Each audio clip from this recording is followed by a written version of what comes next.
For breaking news, go to itiskitimes.co.za. Itiski TV, powered by World Sports Betting, itiskitimes.co.za. It's TS Galaxy 0, Orlando Pirates. Hey, Bobsin, Ngana. usakhumbula ngosakhula mhlobo wami? Akhona amajida kwakuthiwa zibhuli. Yeah. Wonke umuntu I believe ukuthi ukhe wanayo ibhuli yakhe. But ke abanye bathi hayi mina zange nabhulisha, but I know esikolweni wonke umuntu ukhe wanayo ibhuli yakhe. Yeah. So sometimes xa uye ubone lanto yenzeke 20 years ago isenzeka namhlanje uthi yes dikhumbula lamini kanjani. So what happened here? Usho le super sport. So nikhokhela bo. Okanye ngizabe ndivale Ungayivali mngani wami. because ndifuna uve kamnandi. Akwazi ukuyivala. But ngoku ngakwenzi shame ukungenza umsebenzi wakho phela. Hey, Bobsin, that scoreline when it Yeah. was 5, I said, okay, astriganishe mna ndoda because someone knows 5 weBloemfontein Celtic between now. But when it said 6 in W share double mna because I know SuperSport and Sundowns. But okay, masele namhlanje TS Galaxy mhlobo wami, right God? Mngani wami ngishaya right. I'm okay. Hayi iGalaxy ijoin abanye kulabo 6. Into engichazayo ukuthi ijoin abanye. Uma ngabe indoda ilele phansi Shane ungayeki mngani wami. Ahlahlubekile labantu Shane. It should have been more. Ngoba shaya 10. It should have been more. Yeah, more than 10 kahle. It should have been more. Yeah. One of those stories, but the only thing Orlando Pirates United are positive namhlanje is that okay, if creative 14, we managed to convert EFI, but previously in the last 2 games against Polokwane City, they created 12, scored 2. Against Iswelele last weekend, they created about 14, scored 1. But namhlanje, I think they created about 13 or 14, but they converted 6. So bangathini positive from namhlanje, but it was one of those games where Orlando Pirates had so many missed chances, but abazuyikhumbula abantu abaninzi because they scored 6. But masingene emdlalweni Bobzini, ubone njalo umdlalo namhlanje? Yeah, Shane, ithi ngibulisa amadoda studio Shane. Yeah. Wena ngiyazi right mngani wami into nje engayisho ukuthi congratulations to Orlando Pirates Shane. Thank you Bobzini. Sometimes nginokusho ngithi ama mistake wenye indoda akubonakala ukuthi wena right Shane, ugood kuphi. Angathi umuntu enza ama mistake ucreate ama chances abhayo ngaconvert. If it is Galaxy kunama mistake ewenzayo, you must punish them. I think baluzele le game ngale red card if ungayibheka. But what I like ngocoach Wadu ulethe abadlali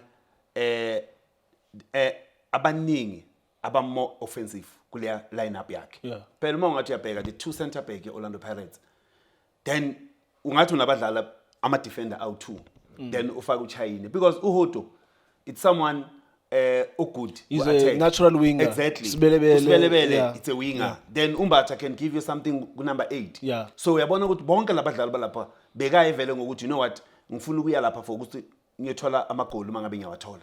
The more uletha abadlali aba offensive chain kuleya ground, you know ukuthi no kule game yami ngina ama chances yokuthi I can create more chances and convert more chances engizowathola. So give credit ku coach Wadu ukuthi ayilethe le lineup, but I know ukuthi if bekwenza ukuthi Pirates mhlambe I drop ama point bekungaba khona la siyomgceka khona sithi why ulethe Umbatha ayedwa as a defensive midfield wazi ukuthi noma Khawula you understand ukuthi problem ethi kuphi sibheka lezi zinto masezenzekile, but manje asifuna ukuyibheka lento, but ngimnikeza credit Shane nginikeza abadlali abafana nabo real. I think Pirates started very well Shane, the way ngibone ngakhona kule 3 minutes yale red card. This is part of the game Shane, ukuthi Pirates iba beat about 9, uma ungenza mistake uthola red card kufanele vele ukuthi bathathe le advantage bakupunish because it was a red card. Beka goal scoring opportunity leyamdlali mawungambheka beka ne chance ukuthi vele ubhekane no goalkeeper, then sibona umtawung wenza le foul. I think ureferee take decision right lapha Shane, but after lapha iPirates iya respond Shane, iya respond lokho ukuthi ibonisile dominance yabo, the way ba dominate ngakhona kuleya game ukuthi no man labantu bayashota. That is why ngithi sometimes sebenzisa iadvantage onayo eteamini, ungathi abantu most of the time uthola team in a red card but ibuye mhlawumbe izowin igame or draw. So mina uma iPirates inikeza example lento enefana nale, ama-team kumele ashawe Shane kubonakala ngiyakhumbula uJunior la wayisho ukuthi khona abantu abazothola 9 namhlanje bekumele ngabe ubashayile 9 or 10 Shane yeah so let's give credit Shane ko Orlando Pirates I think they did very well abo really babonisile ukuthi bamachota abo boy mawungabheka what a free kick Shane ayithethe Shane you know it's difficult for a goalkeeper ukubamba ibhola edlula kuwall bangakukhohlisi Shane it's difficult uyabona as long ledlula iwall phela leya wall uyenza ukuthi no ngicela ukuthi nina ningiblockele ngapha yes ngizoya ngapha but ipower yami kumele ibe ngapha because ngizoba ngazi ukuthi ngapha kuna wall but if urila akwazi ukujumpisa lela bhola liyohlala ku corner spot Shane ngiyacabanga ukuthi wenza into enhle kakhulu yamfana lapha uma ngambheka urili I think ubonisa ukukhula Shane because amanye amabhola bashaya iwall abadlali lapha but ubonile ukuthi uthethe decision right and advantage Orlando Pirates because it's 1-0 down now and about red card laba bantu so let's give credit Shane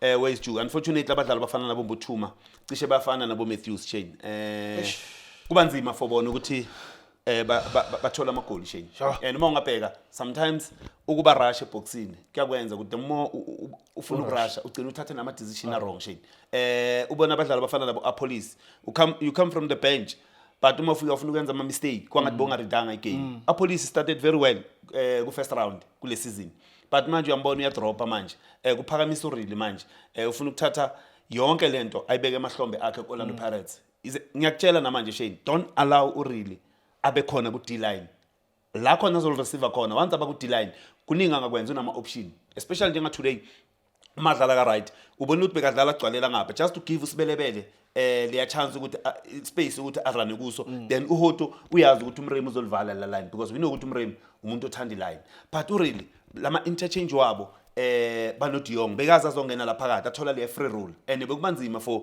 abombunjana ukudila no really because uya drop ahamba collective ball so ngiyacabanga ukuthi into yenze ukuthi Orlando Pirates sometimes ibe ngalendlela bengayo ibe fluidity Shane uma ungabheka uma babamba ibhola it's because of abadlali bafana nabo really because decision making final third they can do something unlike abanye abadlali Shane iTS Galaxy Bobzin xa ujonga ilog in the last 8 Betway Premiership games they only won 1 they lost 6 they drew 1 before badlala draw yabo against Stellenbosch 1-1 they previously lost 5 consecutive Betway Premiership games but they've been winning games at Nedbank xa bajonga even kulog you can say mhlawumbe they are safe from relegation mhlawumbe they look at that and then basibhaqa bekwi semi-finals at Nedbank Cup do you think mhlawumbe focus yabo is more on the Nedbank Cup than i-Betway Premiership? Yeah Shane they are safe uma ungabheka yeah into engakutshela yona ukuthi they are safe maybe ngazi ku top 8 ukuthi bazimiseleni ungena ku top 8 but for relegation ba safe Shane kunama team afana no Magesi the way badlala ngakhona uyabona ukuthi already badlalela ukuthi bona no angeke basakhona ukuthi basave le status because yes imhlolo yenzeke ebholeni but uyabona ukuthi abakunikeze something so for iTS Galaxy ngiyacabanga ukuthi safe wena Shane but uma ungabheka another way nayo idlala ngakhona too many mistakes Shane yabona goalkeeper wabo singakhohlwa ukuthi wenza ama save kunama save amahla awenzile lawo ama goal abamshaya ngawo lama mistake awenzile it's 50-50 wenze kahle 50% wenza kabi 50% because le bhola la ka Ridley lashayile goal number 3 uyalibona ukuthi mistake why ungamani ulishaya mangaba ufuna ukubamba understand but kunama save awenzile singamkhohlwa ukuthi kunama save awenzile ugoalkeeper TS Galaxy so ungasho nokuthi bayilose igame ngale red card nokunga function kwaKambunjana uMbunjana today was out asiyeke le bhola kushaya back pass ye on goal but kunamabhola nje first half uluze amabhola amaningi kakhulu uMbunjana I ask myself ukuthi hawu uMbunjana engimaziyo lo ufuna ukushaya skill uMbunjana ehafini yeTS Galaxy I was like no man akusuka umuntu engimaziyo as a number 6 awuzenzi izinto esifana naleza you always protect your defense but it was difficult for uMbunjana now ukuprotect their defense because le red card uma bayithola sibona uMvelasi uyabuya because uMvelasi beyadlala as a number 10 ngamazi the box to box player but madlala njengo number 10 uma umuntu ongathola red card they tried ukuthi no bona asithathe lentwana edlala noMbunjana in the middle of the park I think Ukaro something like that lento uThebo uma badonsa uThebo at least bamshiftela kancane ukuthi akabuye azo assista when they defend because sibona nobani uMahlambi so kuba difficult for iTS Galaxy to attack because now kumele concentrate kuzo defender uMahlambi kumele abuye and is the only player enanabo Zindonga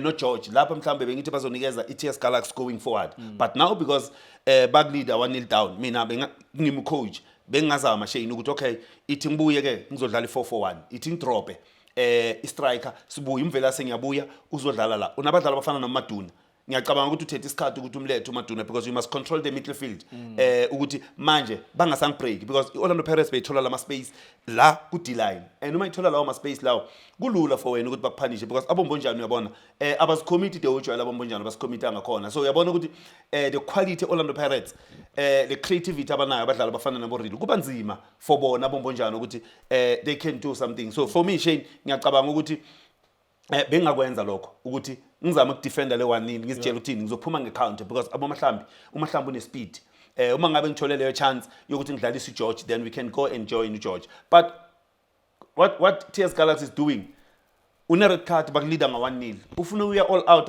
against the Orlando Pirates bazokushaya 10 Shane bazokushaya 10 angeke une red card bakuleader nga 1-0 ufuna uku-attack Orlando Pirates ngathi u-attack amagesi kumele ube ne-timing Shane ukuthi ngiphuma kanjani because they've got quality and ubheke i-line-up e-Orlando Pirates ukuthi inabadlali abanjani la fielding then inabadlali abane-speed abomremi bakhona so awumani Shane umani uyi-attack wazi ukuthi uyashota that is why uma ungabheka bese ba disorganize lapha emuva because i-rest defense yabo ayisasebenzi so expect lokho expect Orlando Pirates ukuthi abascore magoli amaningi uma ngabe kuyakhonakala Shane De Jong I think his last game was against Polokwane City he played so well like game one of his good games for Orlando Pirates even though he didn't score but I remember his pass led to la goal Karele the opening goal he started namhlanje Andre De Jong it seems like Orlando Pirates bayazama ukuthi bamfumanele pose because they wanted to play him as number 9 but I see now ukuthi now kabemdlalisa badlalisa strike and then baqalisa because even in the game against Polokwane City they started with Umakhopa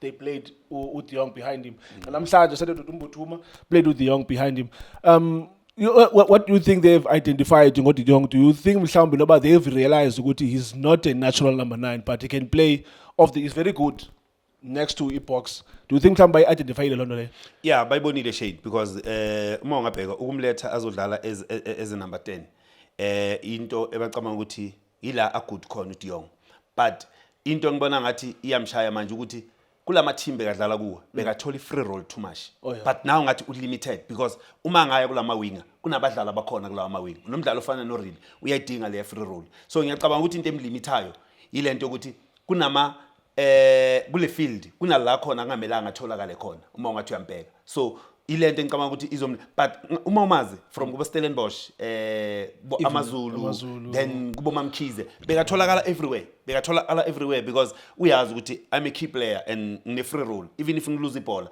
manje it's rare ukumbona uDe Jong agcwala lonke ground because of kunabadlali abakhona kuOrlando Pirates kulama position la khona kumele badlale according to lama wing abafuna ukuthi badlala ngkhona if ama wing back kumele adlale kulama position but for me ngiyacabanga uzo pick up uDe Jong it's just because of manje it's second round Shane and akunasikhathi manje so ukuthi ungathi mhlambe uzoba patient ngalo ndlela especially balandeli kuna manje kufuneka ama win kuphela Shane because of it's a tightly race so ngiyacabanga but next season if uzobuya ku pre-season uzobaza understand ngiyacabanga uzobuya alright unfortunately Orlando Pirates na ngenye team mangakunikeza ichance ingakubona ayikwazi ukugodla they release you bakumikisa kwamanye ama team uhambe uyodlala simbonile ukwayiba and he scored goals at cheaper he scored goals at cheaper I think he's scored about 4 goals since afikile 4 goals in 6 games since cheaper ifane Orlando Pirates Shane icheaper ifane Orlando Pirates leya badge kwayona Shane isho something ngo Orlando Pirates so unga expect ukuthi umdlalo mangabe adlala de uyadlala ngakhona kwamanye ama team omletha kubo Chiefs nabo Orlando Pirates uyofika enze the same you understand it's not easy because of leya badge ayifani ne badge cheaper United Shane so mehluko khona lapho so yeah let's hope ukuthi uDe Jong Shane uzoba right but congratulations Shane to Orlando Pirates position 1 Orlando Pirates now ngathi masiya kuma break always uhlala uphezulu Shane kwenzakalani Christmas bophezulu mhlambe manje nawo uphezulu kwenzakalani nje mhlambe kuya Nhlonto manje sithi xa kuya but inebungozi lento le Shane ukuthi abantu mabaya kuma break ukuposition 1 it might happen uma sewuya kule break and uthola ongasekho kuposition 1 be careful Shane Eish. ngibona kuyoba inkinga yama-point kungasabi inkinga yamagoli iyabuya i-president after break isashiya i-deputy kumele ihlale igade the country because i-president isihambile. Yeah, ne. Okay. Okay. Ujasa namhlanje I think umhlobo wami uthi no carry on boys. Carry on. Ngalo 6 ujasta kahle wenzani kanti ujasta supportana ngifuna ngimbuze kahle she akakwazi ukuthi iPirates iwine nga6 athi angasinikezi isignal. Look at these colors. Mara uthanda iblack. Have you- Uthanda iblack ngigqoka iblack cause ngisespanini. No, I'm talking about Jasa. Watching Jasa. Bonakala njengekhosi. Have you watched Justify? Yeah. If you're going to look at your color yabinjani, it's black and white. So that should tell No, you something. asazi uzositshela sheni ngizombuza. One day will tell us. No, asivala angijaka funa sivale. But now ngiyabona ufuna sivale ngicela ivale sheni. All right. Mbombela Stadium, Orlando Pirates 6, TS Galaxy 0. Thank you so much for watching Itiski TV. Hola bafethu, this is Junior Kanye. Please subscribe to Itiski TV. This is Bongane Benedict Villagazi, they call me so. Niyazi bafethu, Amakhosi for life, they are back in winning ways. Please, siyacela ukuthi subscribe Itiski TV.